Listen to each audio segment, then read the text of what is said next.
মাননীয় মুখ্যমন্ত্রী বিধানসভায় স্টেটমেন্ট দিয়েছেন এই ছাত্র আন্দোলন ককরোচ আন্দোলন নামে যে উৎপাত হয়েছে তার সঙ্গে যারা জড়িত এই নিয়মের বাইরে কাজ করেছে কাউকে ছাড়া হবে না।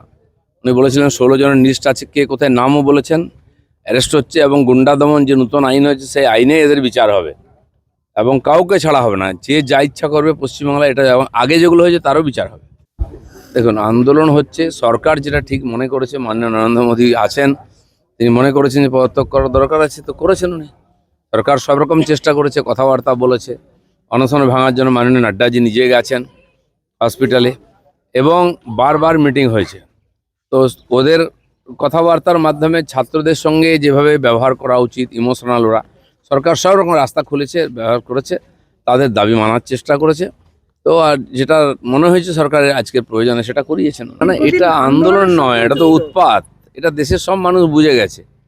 সরকার সেই জন্য কোনো কড়া স্টেপ নেয়নি। দেশের মানুষেরও বোঝা উচিত কারা আন্দোলনের নামে এইসব করছে। সেই সব লোক যারা বারবার দেশের বিরুদ্ধে ইস্যুকে এরা বেশি মদত দেয়, তো সেটা এক্সপোজ হয়েছে। সরকার তার কাজ যেটা করা সেটা করেছে। কুণাল ঘোষ একা হিরো হওয়ার চেষ্টা করছেন, বিধানসভায় বিনা কারণে উৎপাত করেন খবর হওয়ার জন্য, যে বাইরে এসে স্টেটমেন্ট দেন।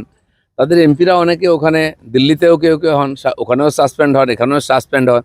এই রাজনীতি করে পশ্চিমবাংলায় কিছু করা যাবে না বা সাধারণ মানুষ নেবে না।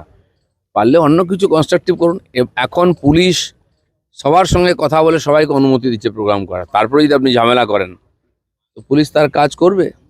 প্রতিনিধি বলে আপনি সব কিছু করতে পারেন না, মানুষকে অসুবিধা করতে পারেন না। উনি ছাত্র আন্দোলনে নেতৃত্ব দিচ্ছেন না কেন? যদি মনে করছেন ওটা ছাত্রীত্ব আন্দোলন, এত বড় নেতা, এ পার্টি ও পার্টি, যে পার্টিতে যাচ্ছেন সেটা ডুবে যাচ্ছে। এখন এই ছাত্র আন্দোলনকে ধরে কি ভেসে থাকার চেষ্টা করছেন? সেজন্য আইনের পথে চলছে, পুলিশ আইনের কাজই করবে, আইনের বাইরে যে যাবে আইন তার বিরুদ্ধে যা করার